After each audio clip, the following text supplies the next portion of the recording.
Tonight's story is by BlackVolumes. Links in the description below. You must remain in the room whilst I dine. He told me 3 years ago. But face the wall, and do not turn around until I've eaten every last crumb. I nodded. I will tell you when I've finished. He brashly interrupted, having anticipated my question. And when I made the mistake of breaking his one rule, I saw something terrifying. I hate to disappoint you, but I won't endanger myself by naming this world-famous figure. I've been laying low since February, praying to never cross his path again.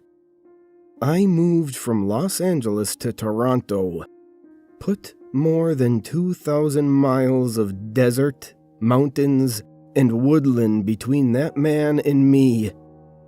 Yet, I still feel watching eyes upon me every single day.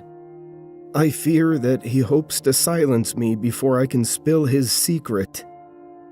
That's why I won't tell you to run from LA. Nowhere is safe from him. Instead, I'm hoping that putting this story out there will give him no reason to silence me.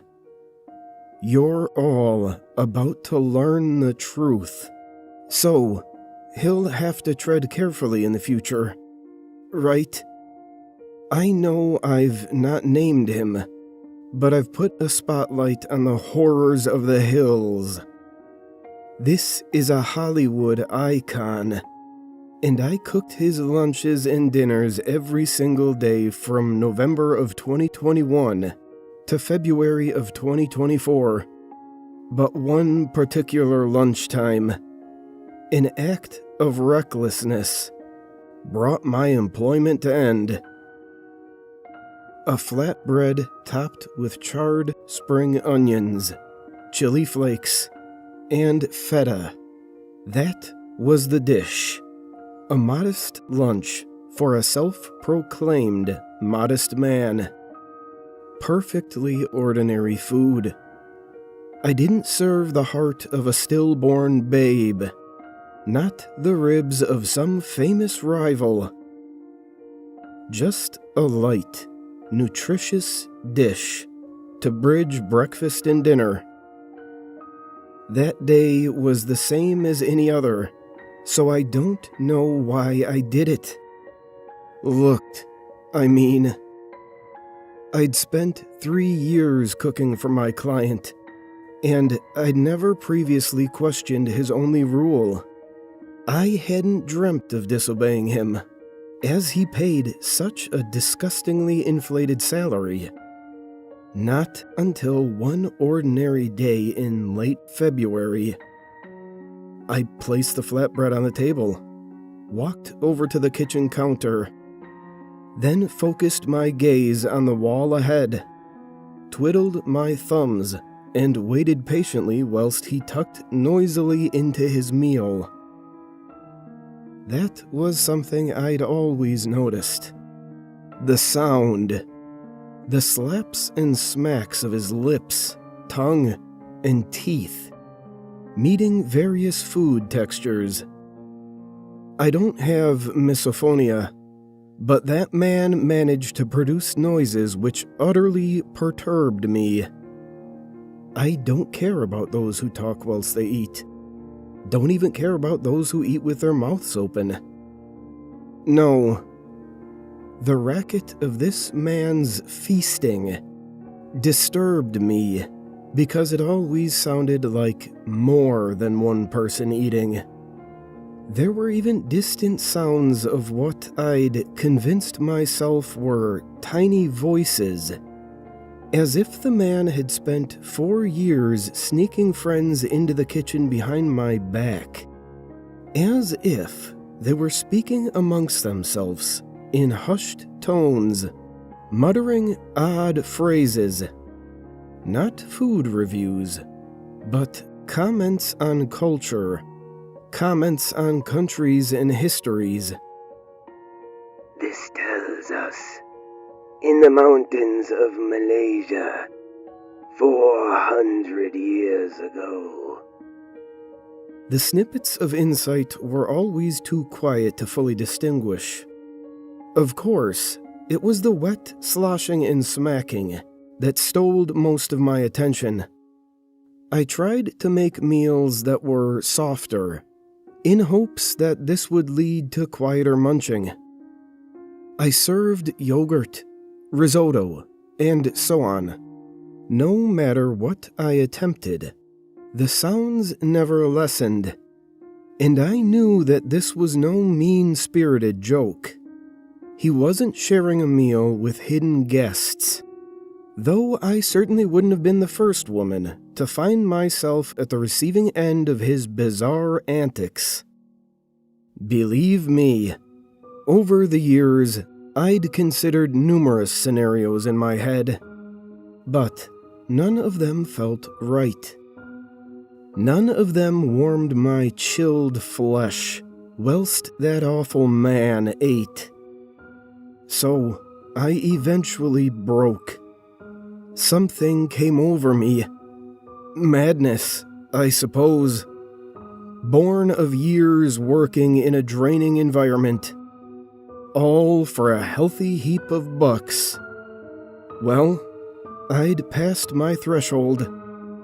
The money no longer mattered. I had to know. I turned away from the wall. The man at the kitchen table was not eating. Not in any human sense of the word. The sides of his face had opened like the skin of a tangerine, revealing neither hidden tissue nor bone beneath. There was a crater within his skull, a crater into which he was shoveling torn strips of my lovingly cooked flatbread. The meal was not disappearing into a mouth. There was no mouth beneath the celebrity's unzipped face.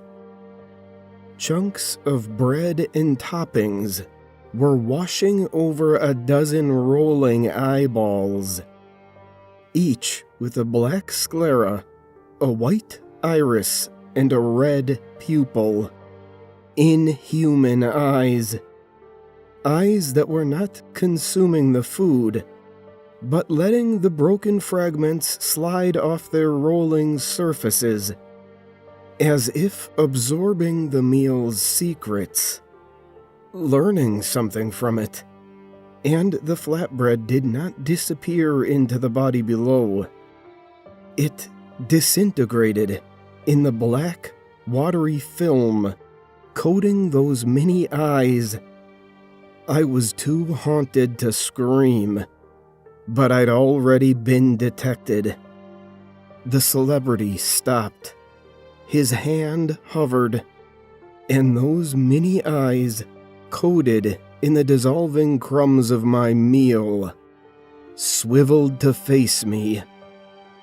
Then, the man started to tremble violently, crushing the remaining handful of flatbread in the pit of his palm. I allowed my mouth to release a meek whimper as flecks of bread clattered against the china plate below. My eyes had already flitted towards the kitchen entrance and the lobby beyond it. The front door was in sight, and my weak legs carried me towards it.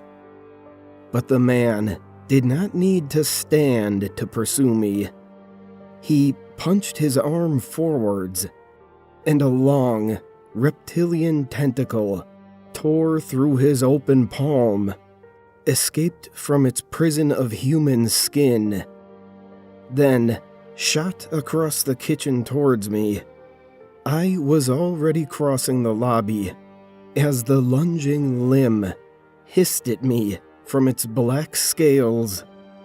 I felt the alien arm's stale breath against my back, cutting through my t-shirt, as the man sought my flesh, not to eat, but to wash over his many eyeballs.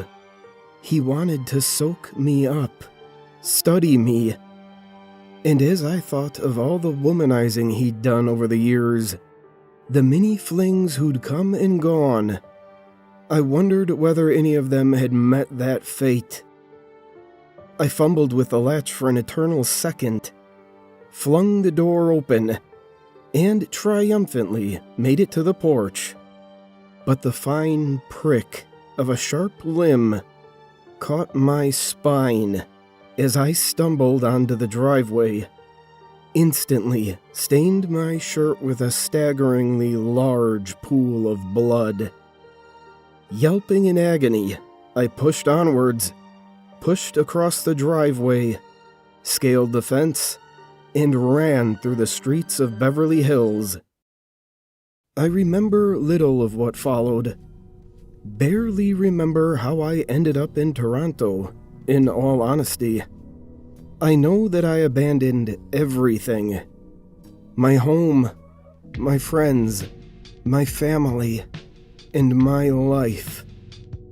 In spite of that, this nightmare isn't over. For months, I've felt something watching me. I'm convinced, just as I'm convinced, that this celebrity eats more than people food. I will handle my own breakfasts. The Star firmly told me back in 2021. I replied, "Are you sure? I make a mean..." You would not want to cater to my morning needs. He half growled.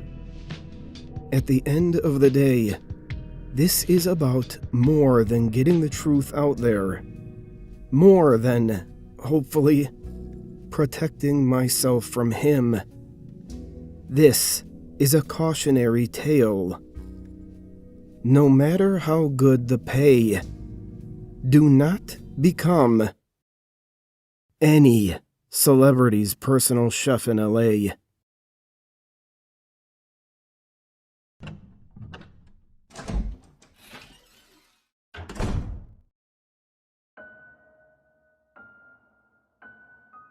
This all started because my childhood friend Abigail wanted to go to Paris.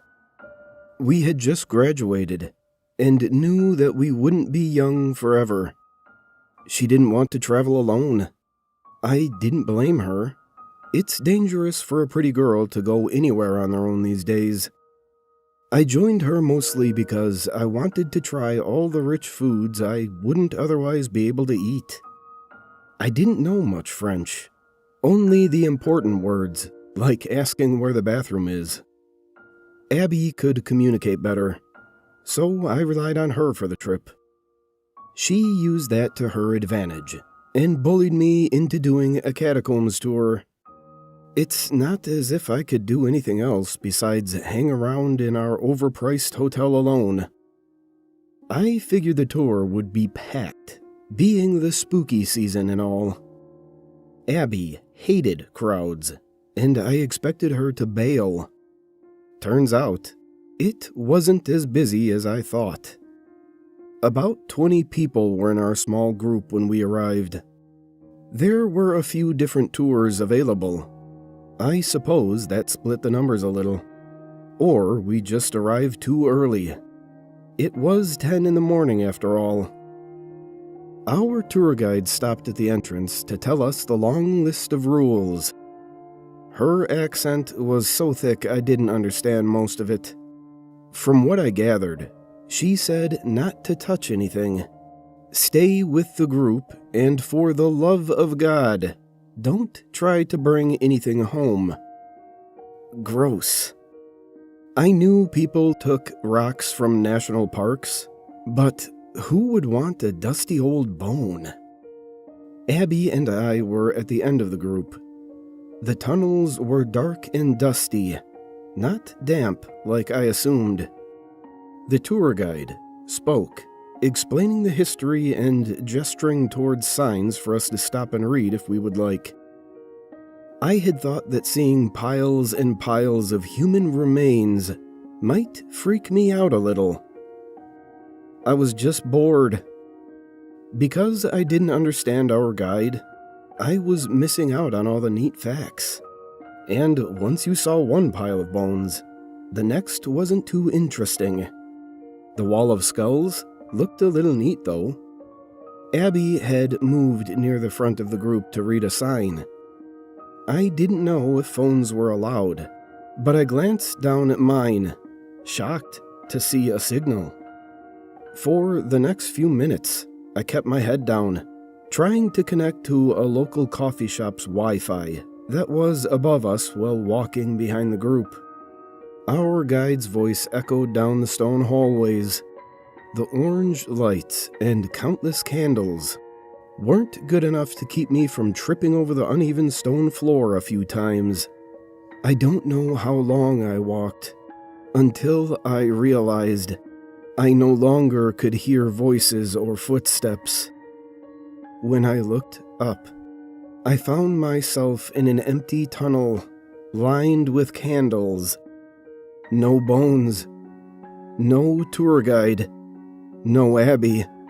No one. That couldn't be right. Didn't they say if I got lost I should stay put? I waited for a while, listening, trying to hear any signs of life. I called out, my echoing voice giving me the chills. Finally, I heard someone call back in French. Relieved, I started walking towards the voice, praying I would be out of here soon. Abby would give me an earful when I saw her next. I turned the corner, expecting to see the group again. I heard the sounds of a large crowd talking and moving about. When I looked around the corner, I didn't see a soul. Just another long hallway lined with more bones.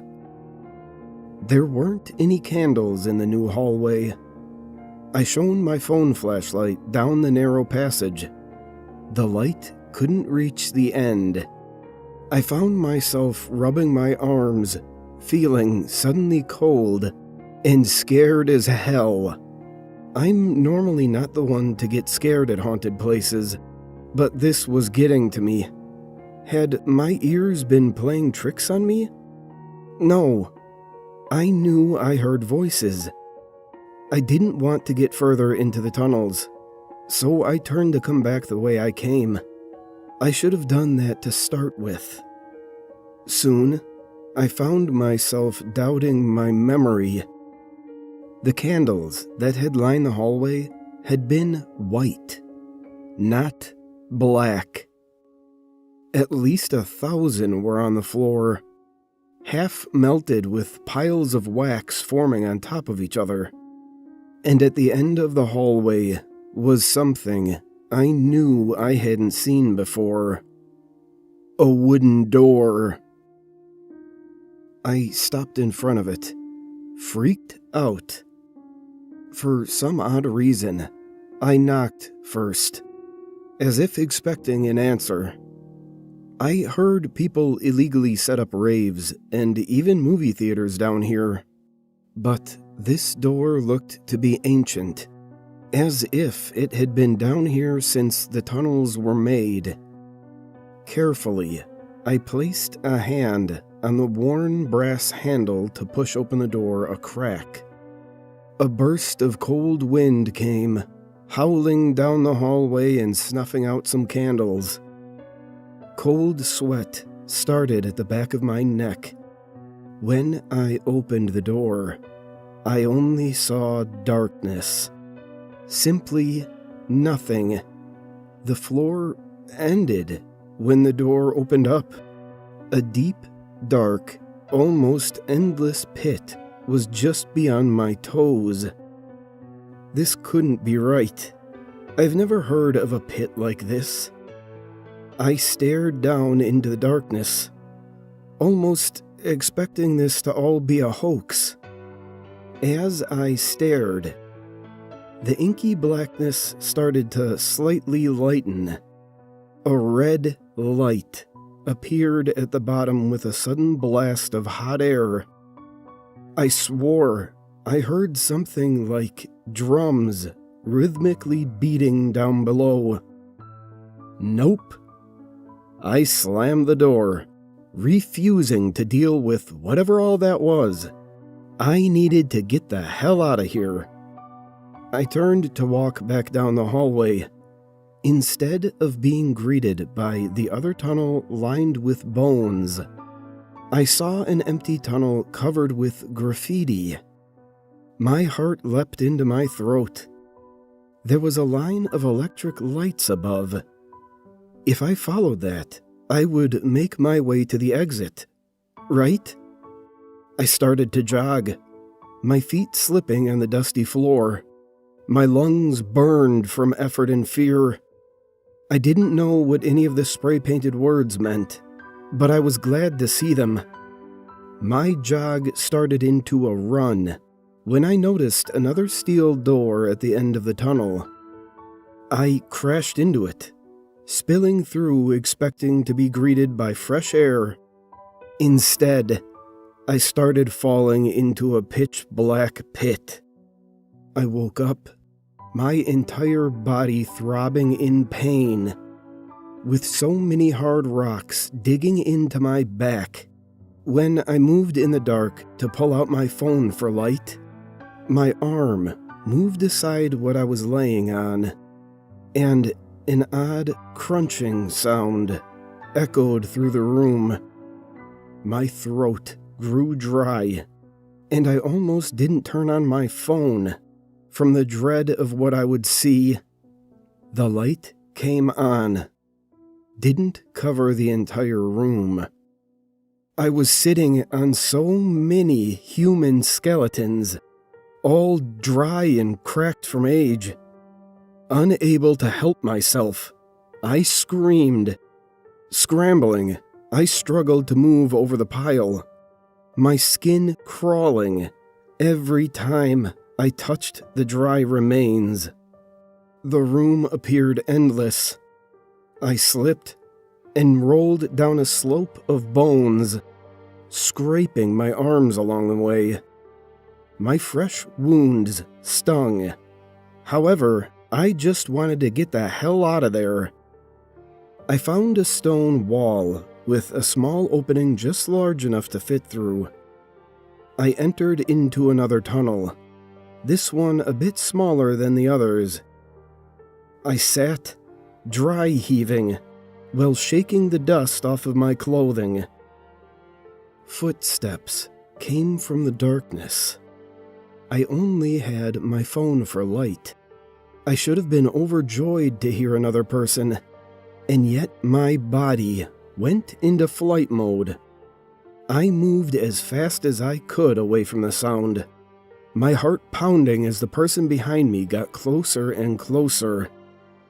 A small hole was in the wall. I knew I couldn't run forever, so I risked it. I crammed myself inside, no longer caring about bruises and cuts. Shoving my phone in my pocket, I clamped my hands over my mouth, trying to quiet my breathing.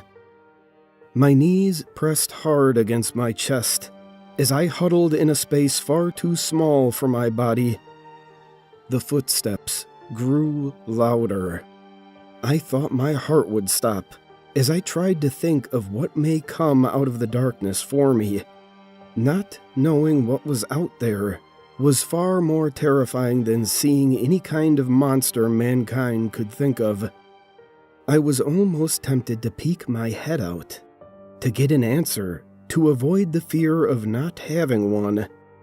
The steps passed, but were soon joined by more.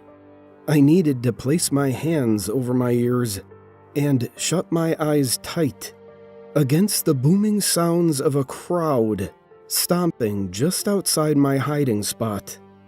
Voices came, unlike anything a human could make. Cruel laughter and something almost like music mixed into the deafening chorus. I might have only been there for a few minutes, but it felt like an eternity of being crammed inside that crack in the wall, scared and alone. Even when the sounds died down, I didn't dare leave my hiding spot. Hot, silent tears ran down my face. I just wanted to go home. But deep down, I knew no matter how much I explored these tunnels, I would never find the way out. A hand fell on my shoulder, causing me to scream. I flinched away, unable to move in the small place. The hand withdrew, and I saw a pale face peeking at me in the dark. They looked human enough. So thin, they may as well be a skull with long black hair. Their dark eyes sunken into their face, and yet, the smile was almost kind. Despite my fear, I found myself reaching out to this person. I took their bony, frail hand and let them guide us down the pitch-black tunnels. They may have been leading me to a horrible fate, but their hand was warm like the living, and I was glad for that. We arrived at a small room lit by blood-red candles. Square holes had been carved out of the walls, deep enough for people to lay down inside. And there were people. Bodies filled each hole aside from two. They weren't all skeletons. Some wore modern shoes, while others had their bare feet sticking out half-rotten. The odd stranger smiled again and walked over to a wall, gesturing at a space. I shook my head, feeling sick. I didn't want to be in that cold, dark space alone for the rest of my life. No, maybe longer than that. Somehow, they understood my thoughts. They wrapped their arms around me and rested a head on my shoulder. I wanted to hold this small body back to feel some sort of warmth. They would share a spot with me whenever I was ready. I wouldn't be alone. Gently, I pushed them aside. It took all of my willpower to do so. Their smile didn't fade. They just nodded and let me turn around back into the endless hallways. I hurt leaving that room behind. I do dearly want to just stop and rest. I can't. How long has it been? No matter how far I walk, I always seem to end up in the same long, dark hallway, with the entrance to the resting room at the end. I hear the sounds of others I don't care to meet in the distance. My life is now walking down this hallway, new doors appearing that all lead me back to the start. My options are now keep walking, let the others catch up, or stop in the room with a warm embrace waiting. I did take a break to type this all out. My phone has service, 1 bar, and yet I can't call for help. I don't know if this will reach anyone. I pray it does. If you ever go on a tour of the Catacombs, remember to listen carefully. Don't leave the group. If you get lost, stay where you are. And respect the dead, because no matter how much we struggle against it, in the end, we all end up dead and buried.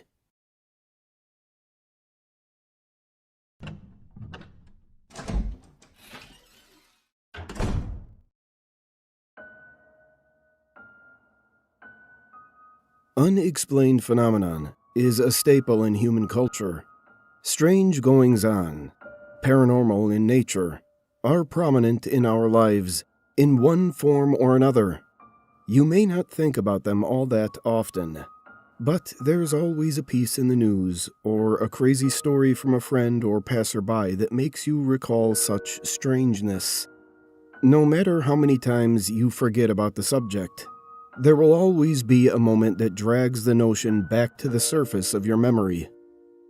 For several years, I had forgotten about the monster living in my mom's pantry. I had forgotten all about it. That is, until now. I was 10 years old when I first became aware of the monster's presence. It was a normal evening at home.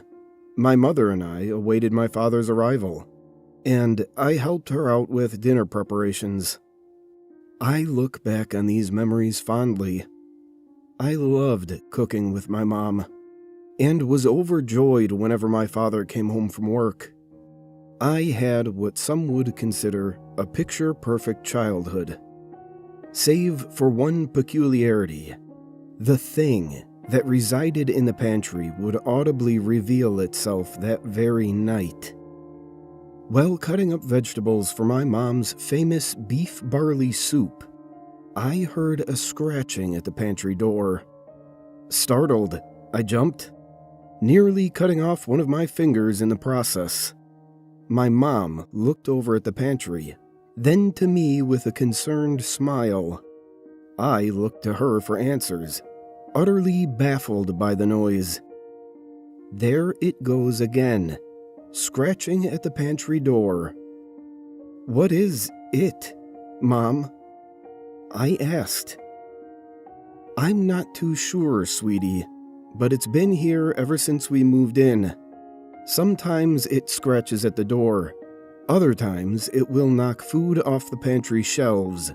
Some nights it doesn't make a sound at all." There was no comfort derived from her explanation. I was still frightened, and my mother noticed this. "It's nothing to be scared of, honey." "Is it something bad?" I asked. "No, of course not." Just then, the scratching recommenced. I jumped a second time. My mother then walked over to the pantry door. "Here, look." She opened it up as the scratching continued. Once the door was completely ajar, the sound ceased. "See, sweetie, there's nothing to be worried about." Despite my mother's comforting words, my 10-year-old heart couldn't help but race with fear. In the coming years, I continued to help her cook, but I never once set foot back in that pantry, convinced that the thing living in there was a monster, out to get me. This fear was kept alive by the scratching that would interrupt otherwise happy moments.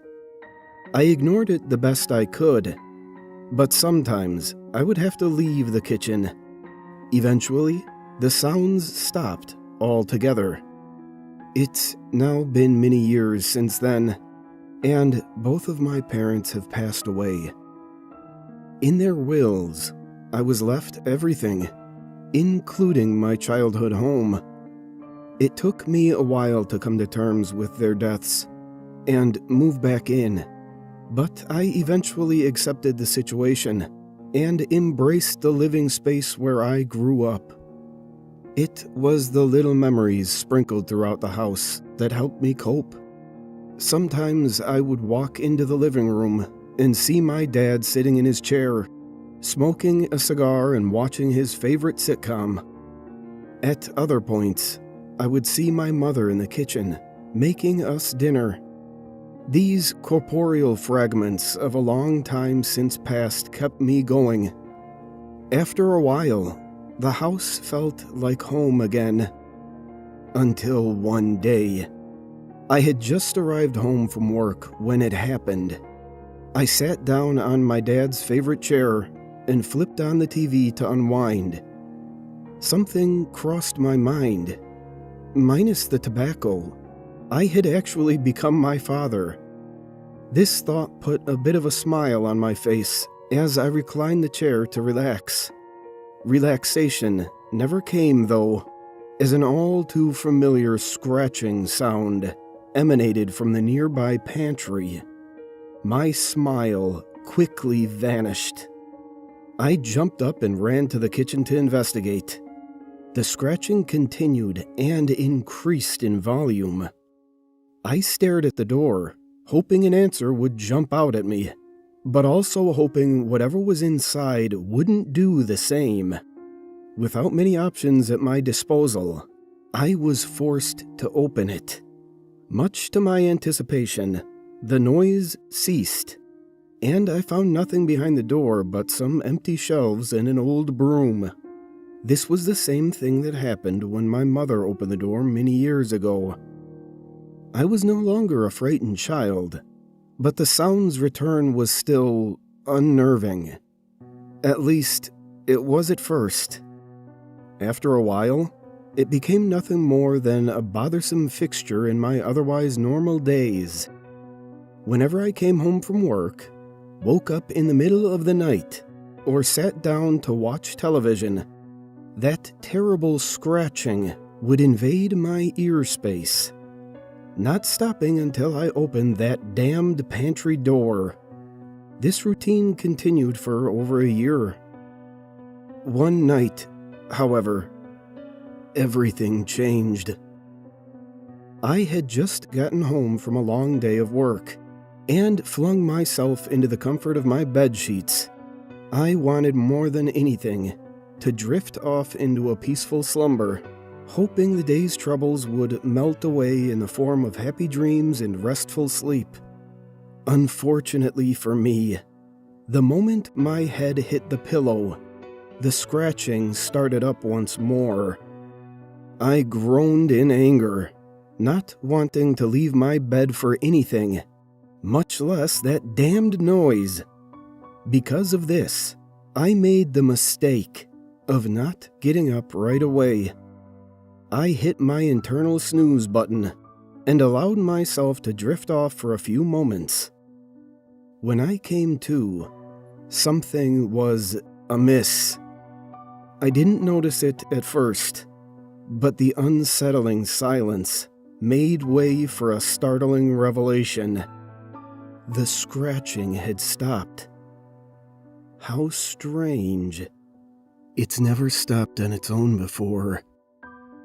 Perplexed, I jumped out of bed and ventured downstairs to investigate.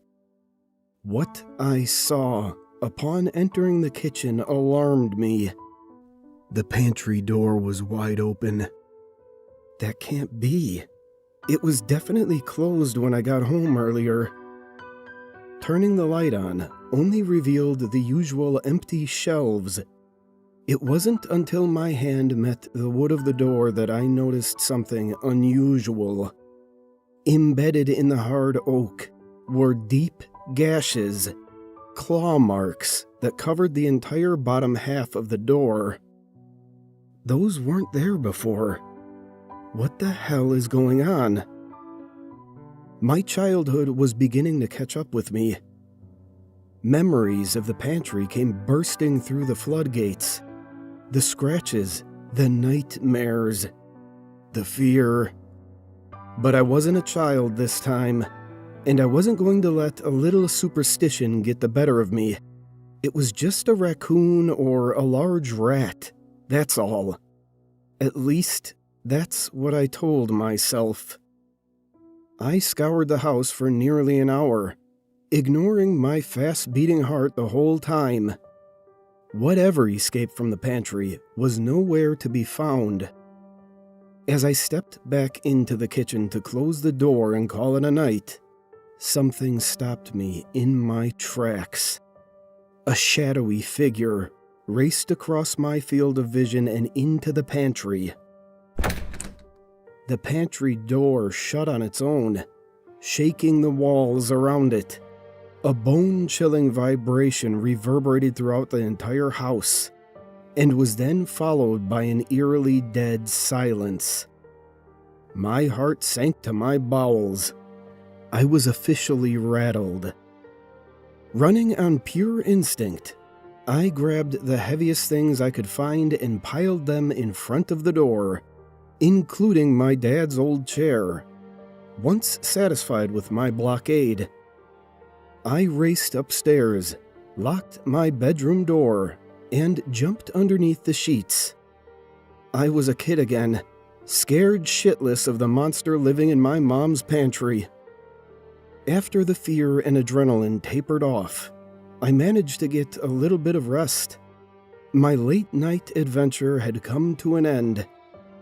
I woke up the next morning in denial, a defense mechanism of a mind bruised by fear. Pretending nothing happened the previous night, I went about my morning routine as normal. After breakfast, I was able to walk right past the pile of crap in front of the pantry without flinching. I even ignored the scratch marks on my front door as I left for work. Everything was fine. There was no monster, no supernatural entity taking over my home. That was absurd. It was just a raccoon.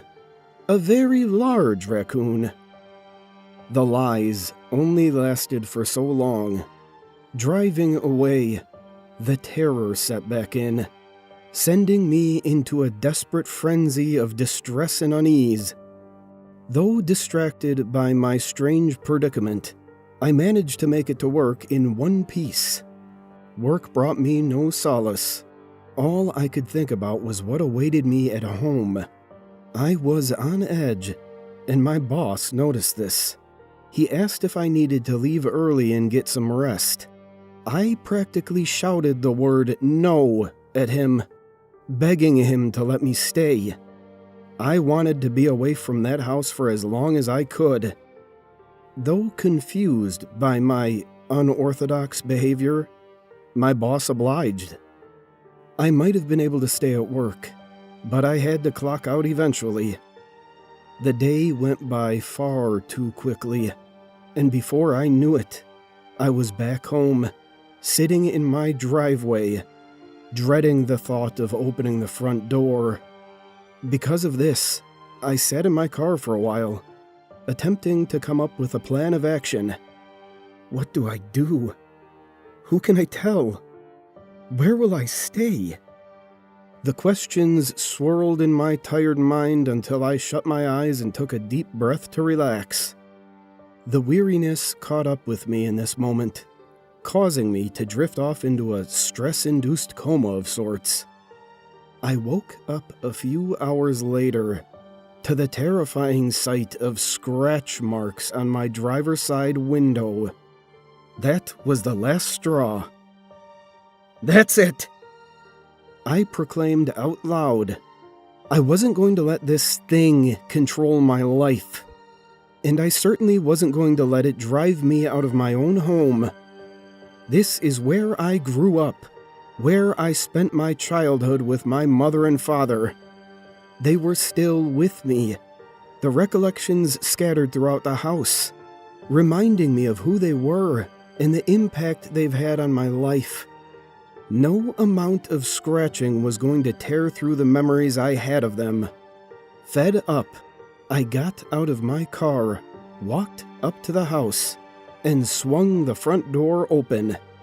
I was greeted with the sound of scratching, but this time it was louder than it had ever been before.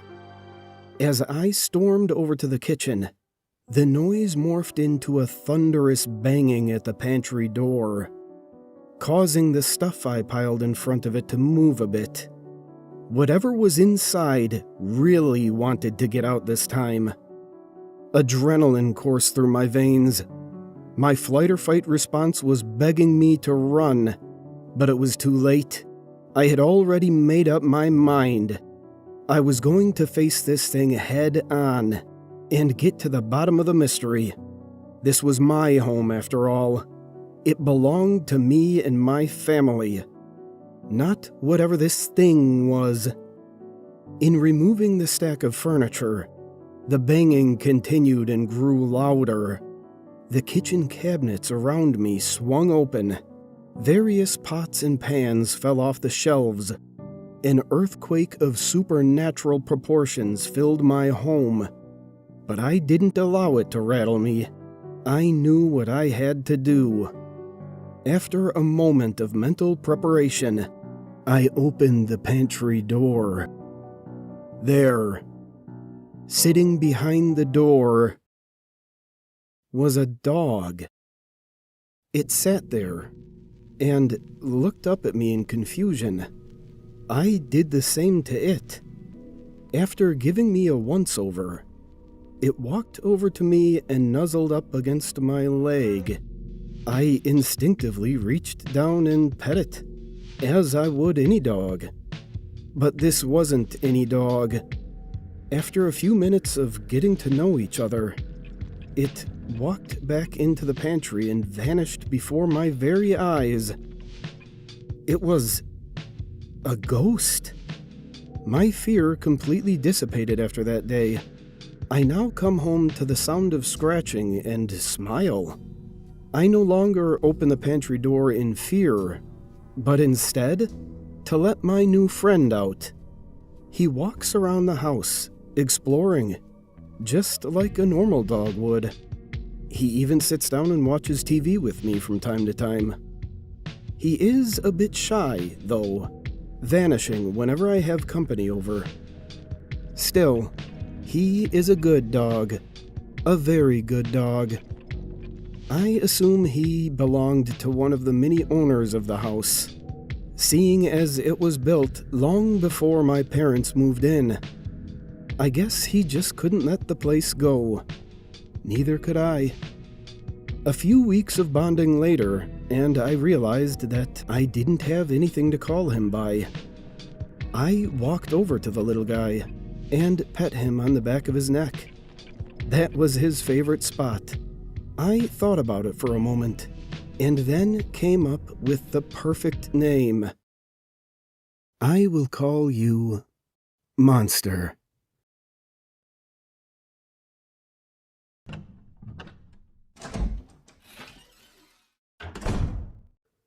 Today's story is by BlackVolumes. Links in the description below. It's raining, Jesse. Come inside. I called. It wasn't the first time I'd caught my Irish setter eagerly scooping up grass and dirt with her paws, but it was certainly the first time she'd succeeded in uncovering something horrifying. What the hell? I screamed.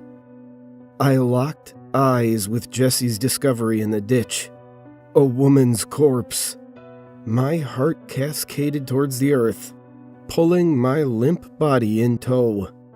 And as darkness enveloped my vision, I prayed that it had all been a direful dream.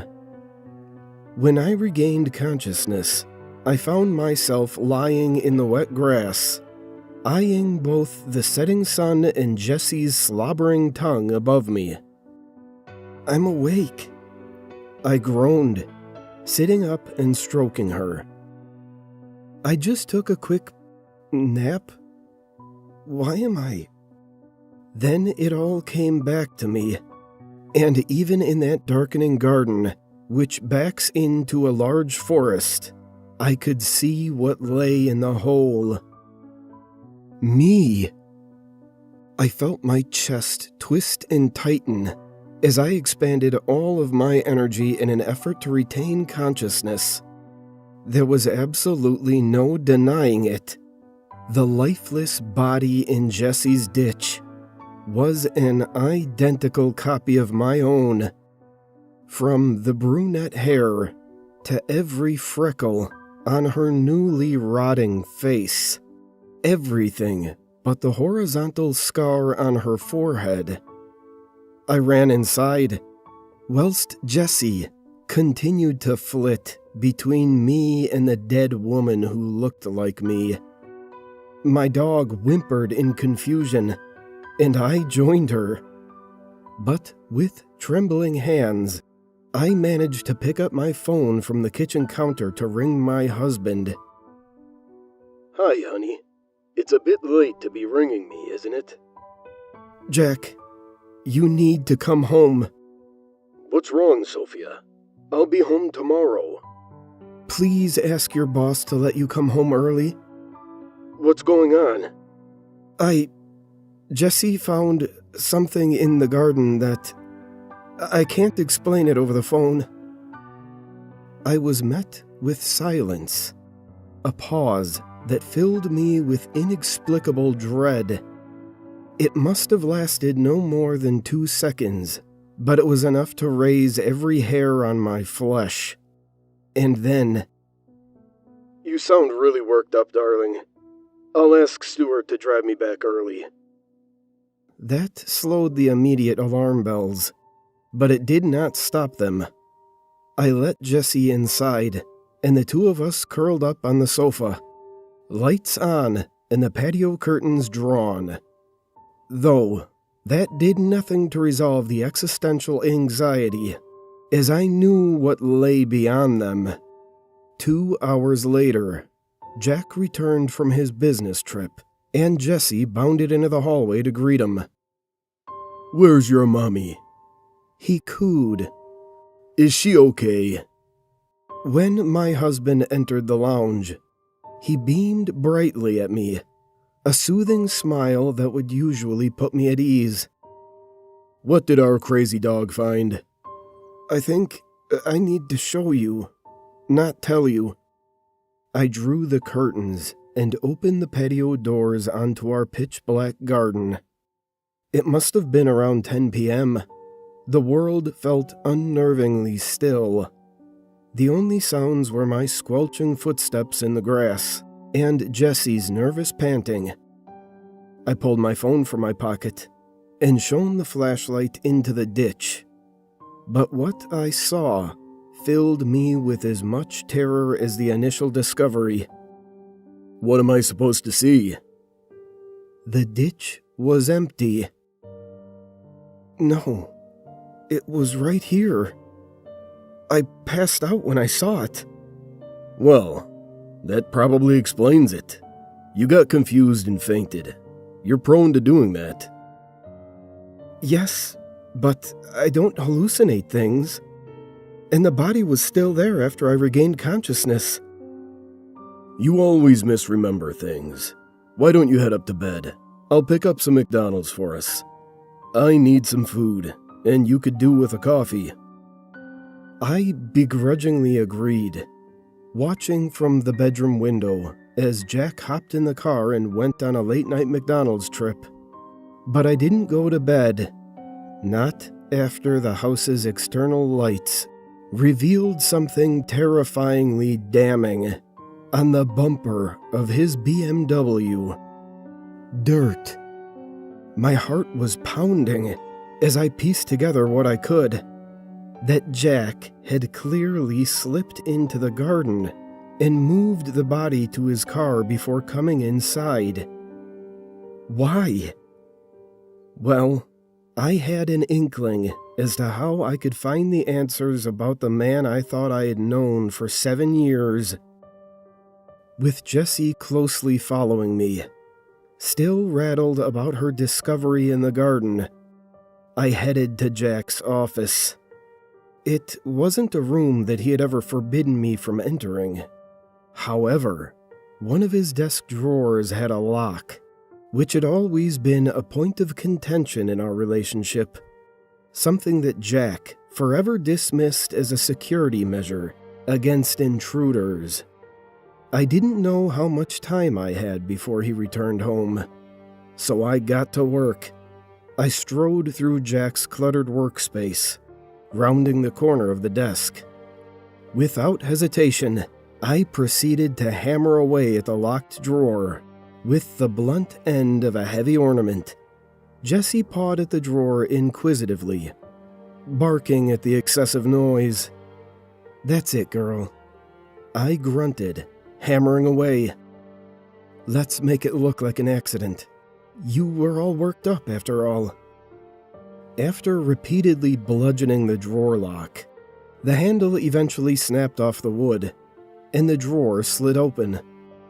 Inside, there was nothing but a small piece of paper with the following printed words: "Desktop.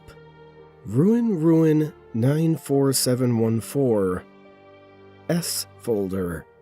Yui YJ 76/43. Passwords." Not what I'd expected to find, and I knew I had limited time before Jack returned, but there was no way I could waste the opportunity. Everything that I'd known about my husband was a lie. I threw caution to the wind, turning on the monitor and sitting in his desk chair. The password worked. As the desktop loaded, I wondered what I would find in S folder. What sordid secret was my husband keeping? I didn't want to imagine why there would be another me in a shallow grave. Cloning? Time travel? My head was spinning. I searched Windows File Explorer for S folder, and there was one result: a password-protected folder. And so, I shakily entered the key. Inside the folder, I found neither evidence of some master cloning program, nor evidence that my husband had traveled to the future and murdered me. Yes, I'm aware that my hypotheses were ludicrous, but the truth is far less believable. What did I find? Just one Word document with an obscure title: The Seed Process. I opened it to find diagrams and instructions for some sort of ritual. The Seed Process. I violently trembled at the crudely drawn diagrams, depictions of humans being lobotomized, brains in jars, roots sprouting from the pink matter. I skim-read the list of instructions, and the pictures of this seemingly supernatural ritual started to form. Remove the brain. Plant the seed. Water the brain and watch limbs grow. Let a new, improved human flourish. Mold your loved ones in your desired image. No more resistance. I started to wail uncontrollably, and Jessie nuzzled my leg to soothe me. I could type more of what I read in that document, but recounting it in greater detail would only make me relive that sickening feeling, a horror that cannot be put into words. Jack has been removing my brain, burying my corpse, and regrowing me from the brain outwards using a seed, whatever the hell that means. I don't know how many times he's done it. I don't know how many versions of me are buried in the garden. In the forest, perhaps. Jessie likes to dig there too. But it explains so much. The blank spots in my memory. The misremembering Jack always mentions. The fact that every time I notice a red flag for my husband, I wake up feeling refreshed, compliant. Every time. He's been chipping a piece of me away, changing me, improving me. That night, before he came back to the house, I took Jessie and left without a word. Is he tracking me? I hope not. Whoever me might be, a far stretch from Sophia, that much is certain, and it fills me with a deep sorrow. It also explains the unsalvageable chasm within me. Some repressed, unreachable past version of myself lies at the bottom of that well, I imagine. After all, Jack killed the real Sophia long ago. Who knows how deeply into the forest she's buried.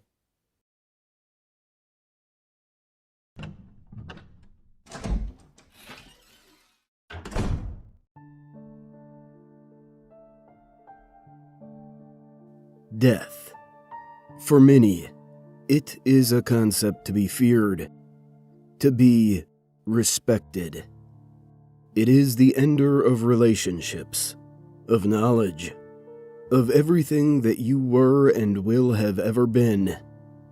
They see it as nothing but a monster, the blades ready at a moment's notice to cut clean through the fragile string you call your life.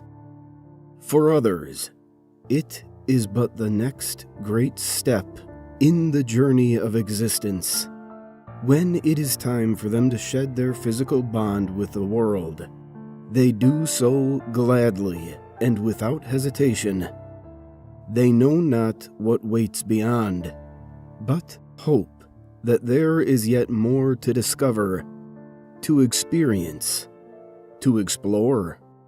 They are happy to go on. Some simply consider it an escape, a way to flee from the pain of living, the hurt that comes from simply being alive. When life becomes too much to bear, they welcome the embrace of death, regardless of what may follow after. For them, they do not care about meeting it prematurely, or if there is more. They only desire for their suffering to cease. The one thing that all agree upon is that death is a universal truth. Just as every being has a beginning, there must also come an end. Everyone prepares for it in different ways, but the result is always the same. No matter the person, no matter the status, no matter your wealth, riches, family, friends, everyone finds themselves in the ground one day. But what if that weren't true? Let us consider the fantastic. If we were to delve into the realm of imagination, and say perhaps that you were undying, what would the ramifications be?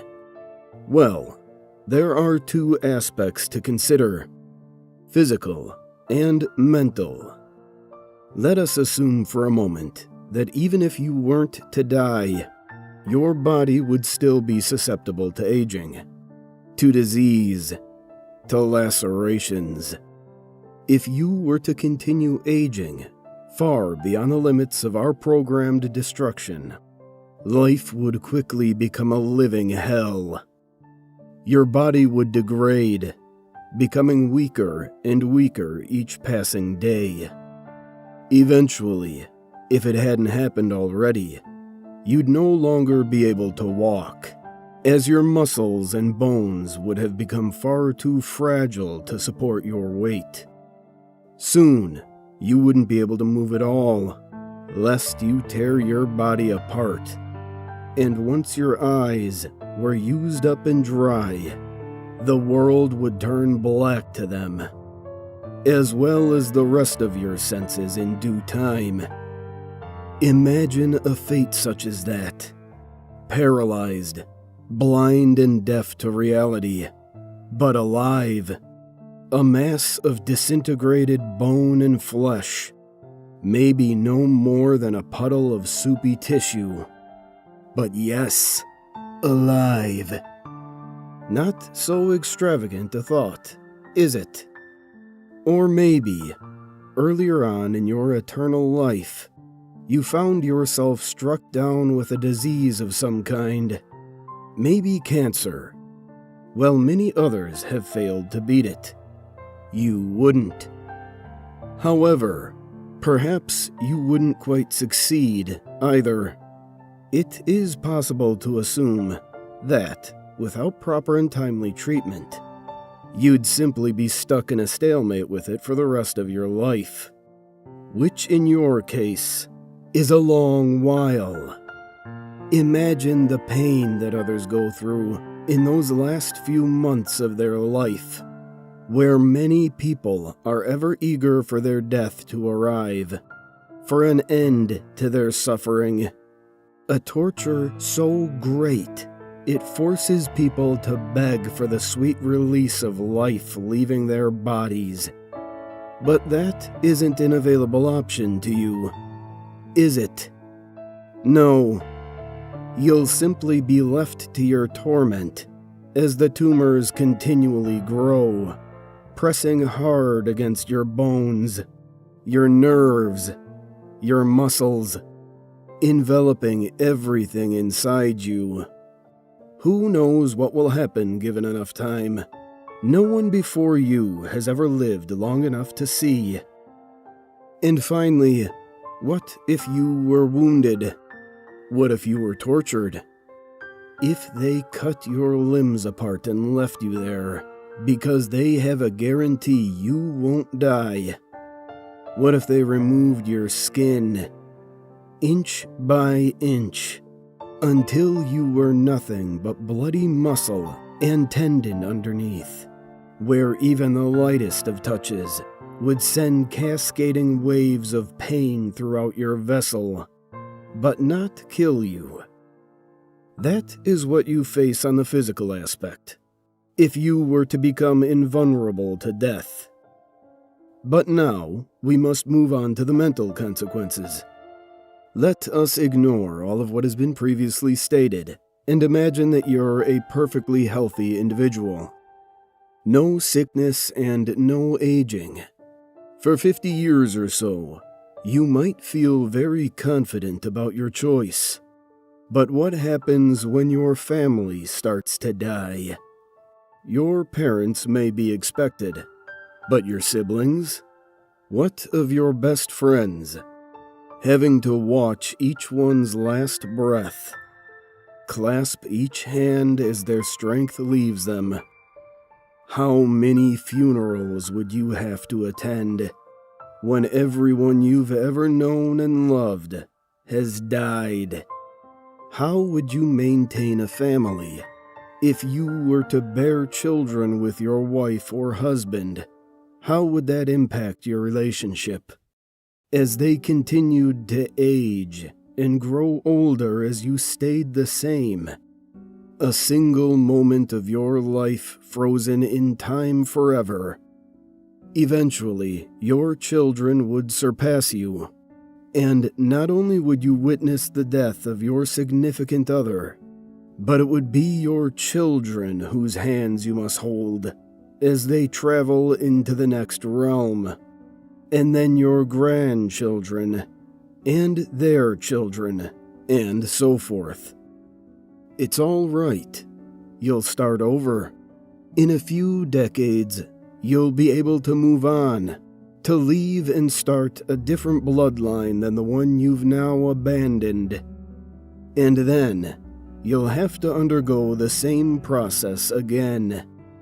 Losing your love, then your children, over and over, with each new glimmer of hope you gain to lead a normal life. They say there's no greater punishment than having to bury one of your own children. Well, you'll have to bury all of them. Maybe you grow wise and distance yourself from humanity before you go insane from the mental stress that simply existing places on your mind. That's only a temporary solution. Unfortunately, everything is when you can't die. When the Earth falls into the sun in billions of years, and the sun burns itself out of existence, what then is left? You'd still be there, the one constant in the entirety of the universe, floating through dust and ghosts of your solar system throughout the dark void of space. No oxygen, no heat, and no company. Completely alone for the rest of eternity. When the universe finally dies, will that be the end of you? Will it finally be your time? Or will you be forced to still linger on, witnessing reality as it was never meant to be seen? Such is the gift of mortality.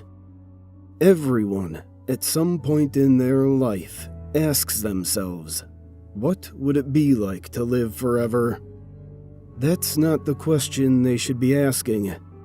The true question you should ask yourself is this: what happens when an immortal wants to die?